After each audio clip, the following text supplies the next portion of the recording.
Whether I'm running a campaign for a civil rights attorney that's targeting African Americans, with police brutality issues, or a campaign for a personal injury lawyer that wants to target Mexican day laborers, I understand that I can adapt the messaging to the ethnicity, right, to the avatar.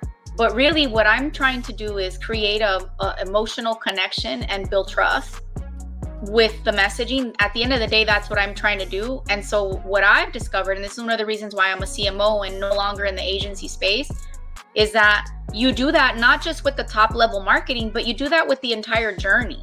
So as a CMO, I get to focus on, you have the ad, you have the campaign, but then what happens after? How do you treat that customer when they call your office? How do you communicate with them once they're a client? How do you remarket to them if they don't decide to hire you right away?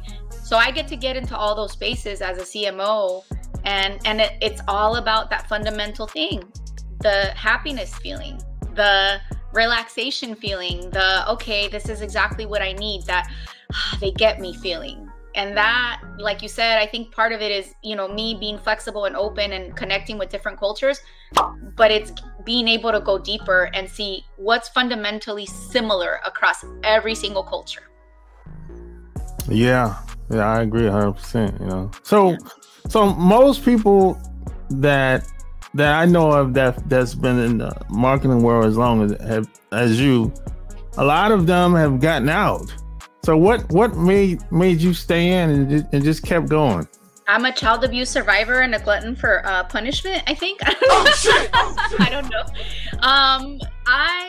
I just love data, and I love the business owners. Honestly, the reason that I've stayed in this space is that I really have wonderful relationships with my clients, and even people that are no longer my clients, I care about them as people.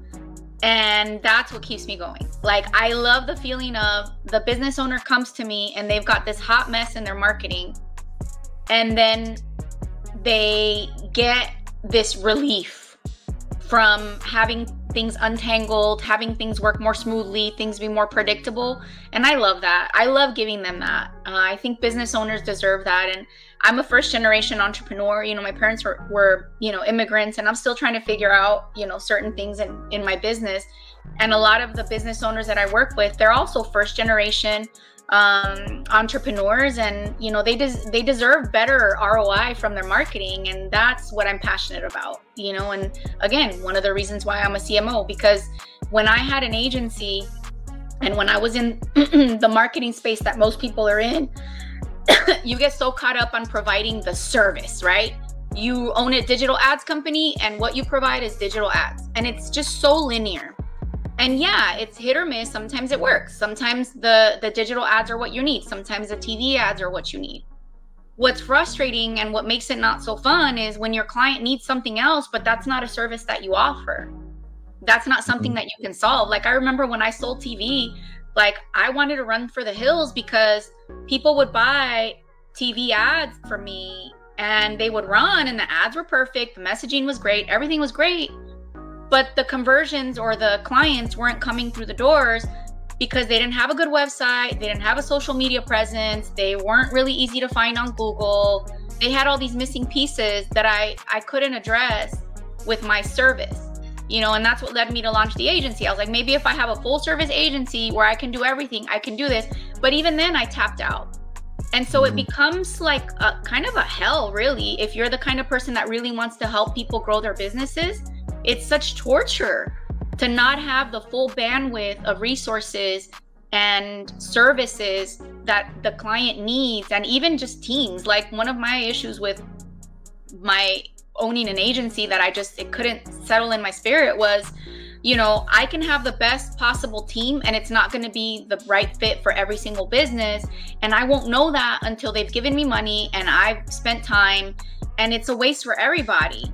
And now as a CMO, I don't have that problem. As a CMO, I can go into any business and say, all right, you like to work like this. I'm gonna hook you up with this vendor. You need an in-house person. I'm gonna put an in-house person and create a process and train them. Now I get to do it that way.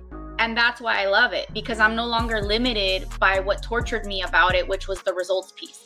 It's really hard to give people results, to give people growth without a robust 360 approach. And it's nearly impossible to have a comprehensive, effective 360 approach if you own an agency and if you only focus on one tactic. It's so hard. And as a CMO, I get to do it. And it's fun and I love it.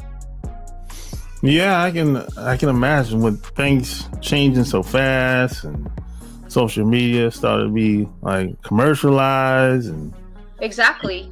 Yeah. My aha moment when I knew that the agency business was not quite right for me was when a really awesome attorney that I still work with today had a conversation with me and my agency, and at the time I had 2 other partners. And he said, I want to get on this TikTok thing. It looks like it's gonna, really blow up, and I want to get on this TikTok thing. How can we make videos for TikTok? I'm like, oh my gosh, that's a great idea. I've been reading a lot about it too, and I think it is gonna be a great opportunity for you.